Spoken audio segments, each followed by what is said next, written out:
diante dele e viveremos diante dele. Tá falando de um terceiro dia? Tá. Esse povo que vai ao terceiro dia alcançar a ressurreição, que está falando aqui, não são judeus e gentios? Você vê que quando Paulo escrevia Efésios 2, ele pensava nisso, certo? Logo em seguida diz, conheçamos e prossigamos em conhecer o Senhor. Como a alva, a sua vinda é certa. Ele descerá sobre nós como uma chuva serôdia que rega a terra. Para quem tem as profecias bloqueadas, não sabe o que tem a ver chuva serôdia com o que a gente acabou de ler. Por que não falou das primeiras chuvas, falou das últimas? E falou da vinda do Senhor. E logo em seguida, logo após ter falado, vinde, buscamos ao Senhor, porque Ele nos despedaçou e nos sarará. Logo em seguida diz, que te farei, ó Efraim? Que te farei, ó Judá? Porque o vosso amor é como a nuvem da manhã e como o orvalho da madrugada que cedo passa. O que tem a ver essas duas perguntas, essas duas tribos, que com certeza alguns vão ler somente como tribo, com a chuva serôdia, com depois de 2 dias nos dará vida e ao terceiro dia nos ressuscitará? Você vê que Paulo catou esse verso, Oséias 6, verso 1, e colocou na sua carta, e parece que ele descontextualizou essa parte de Efraim e Judá, né? Chuva serôdia. Parece que ele não está falando disso lá, mas ele está. O que você tem que saber é quem é que está falando essa frase. Vinde, vamos buscar o Senhor, porque é isso que Paulo está falando lá em Efésios 6, né? Basicamente, vamos buscar o Senhor, igreja, judeus e gentios, porque ele tirou a inimizade, fez dos dois povos um no Senhor. Oséias 5, né? Lembra? Capítulo, epígrafe, tudo isso é colocado por homens só para ajudar, mas se a gente não é consciente disso, acaba atrapalhando. Contexto. Pode ser o verso 13. Oséias 5, verso 13. Quando Efraim viu a sua enfermidade e Judá a sua chaga, vê Efraim e Judá? Que te farei, ó Efraim? Que te farei, ó Judá? Subiu Efraim à Síria e dirigiu-se ao rei principal, que o acudisse, mas ele não poderá curar-vos, nem sarar a sua chaga. Porque para Efraim serei como um leão e como um leãozinho para a casa de Judá. Olha o que Deus está falando. Eu mesmo os despedaçarei. Quem é que está sendo despedaçado? Efraim e Judá. E ir-me-ei embora. Arrebatá-los-ei e não haverá quem os livre. Irei, é Deus falando, e voltarei para o meu lugar. Irei, para onde? E voltarei para onde? É só você saber onde que é o lugar de Deus. O lugar de Deus é no céu. Ele está falando, irei e voltarei para o meu lugar. Para quê? Até que reconheçam culpados, o ministério do Espírito, e busquem a minha face. Estando eles angustiados, cedo me buscarão dizendo, vinde, tornemos para o Senhor, porque Ele nos despedaçou. Quem foi despedaçado? Efraim e Judá. E nos sarará, fez a ferida e ligará. Aí vem o verso da ressurreição. Efraim e Judá está sendo falado aqui como judeus e gentios. Por que Efraim se tornou os gentios? Por que Judá se tornou judeus? Esse é o grande mistério que está oculto. Eu vou deixar esse vídeo aqui, você clica nesse vídeo e você vai ter passo a passo as instruções para você ficar maravilhado pela palavra de Deus. Por enquanto eu vou fazer o segmento por aqui. De alguma maneira, muito trabalhosa por Deus, muito profunda, profética, Deus fez com que Efraim e Judá se tornassem 2 reinos. E Efraim seria a casa de Israel, as 10 tribos, e Judá, 2 tribos, casa de Judá. Quando Deus fala Efraim e Judá, e na maioria dos textos, ele se refere a 2 reinos, que é judeus e gentios. Vamos para uma prova rápida. É claro que há um processo, um sistema para você entender tudo isso, mas um verso que Deus deixou para esse objetivo mesmo, para essa finalidade, para que ninguém questione falando não é. Para que sirva de testemunho, para que a gente possa falar, agora basta buscar. Ezequiel, capítulo 37, verso 16. Não se preocupe com todos os detalhes, porque os detalhes são muitos, mas tenta ficar com aquele foco em Efraim e Judá e no que você tem ouvido até agora.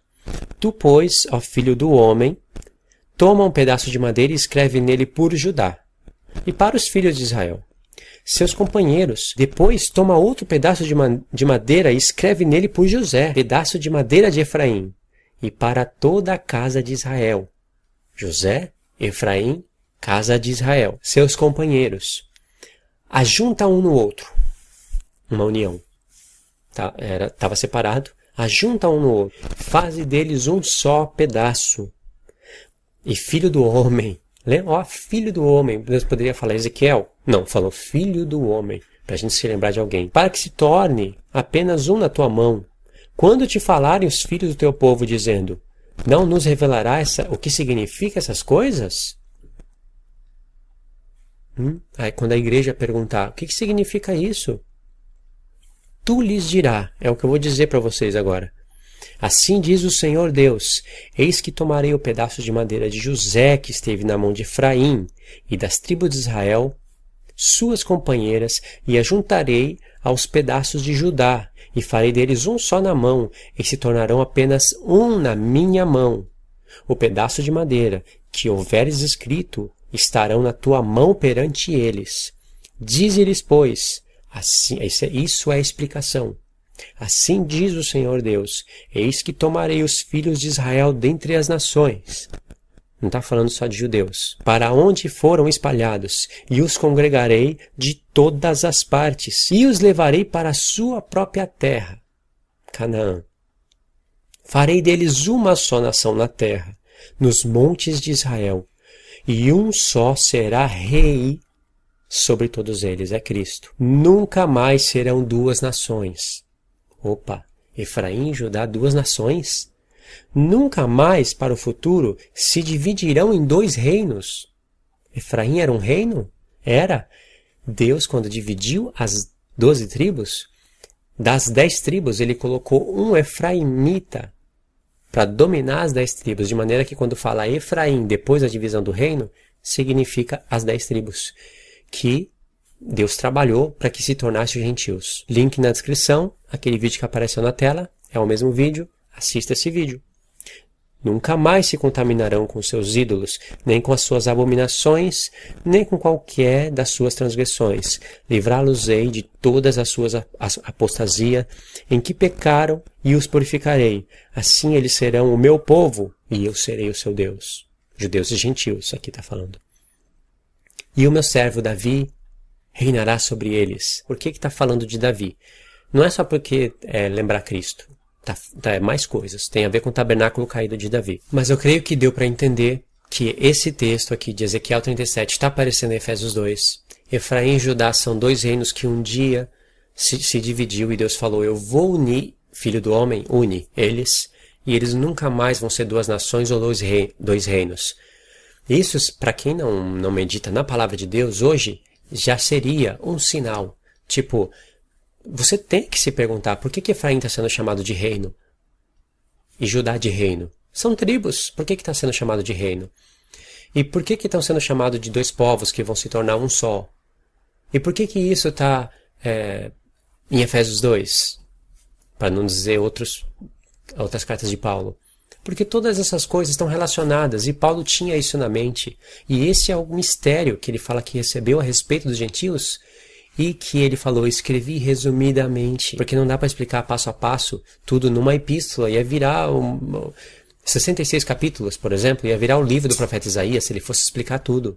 Então ele deixou links para que a gente recebesse revelação e confirmasse como ele entendeu essas coisas e como Deus passou essas coisas para a igreja. Essas revelações se perderam com o tempo, mas Deus agora resgata essas coisas e está ensinando para as igrejas, está ensinando para as nações, para judeus e para gentios, para Deus tomar testemunhas para si. Então eu pergunto para você, você crê no que está escrito? Porque se você crê no que está escrito, se você não entendeu tudo, claro, pela primeira vez que assistiu esse vídeo não deve estar entendendo tudo, mas você viu que faz sentido e você tem que buscar essas coisas. Já tem um vídeo preparado para isso, explicando passo a passo como acontecem essas coisas. E se você realmente crê no que está escrito, você vai entender isso. Porque não precisa da pessoa estudar toda a palavra de Deus para ver que Paulo tirou esses textos de Oséias e que está tudo relacionado. Eu poderia falar sobre a chuva serôdia, que é tremendo entre as festas aí, entre os tempos determinados. Poderia falar tudo isso, mas esse vídeo foi só para despertar curiosidade em você e para que você busque esses assuntos, ok? A gente volta a se falar, deixa os comentários aí. Peço para você também se inscrever no canal, para você estar acompanhando todos os vídeos, para você dar um joinha nesse vídeo, isso também ajuda. E principalmente, compartilhe esse vídeo no Face. Vamos ver o resultado, vamos ver o que as pessoas acham, o que elas vão fazer mediante essa palavra, esse desafio. Porque isso é um desafio para ver se a pessoa vai buscar, se ela crê realmente no que está escrito, e ela vai ficar maravilhada com o resultado, assim como você também vai ficar. A gente volta a se falar na próxima então, e Deus abençoe.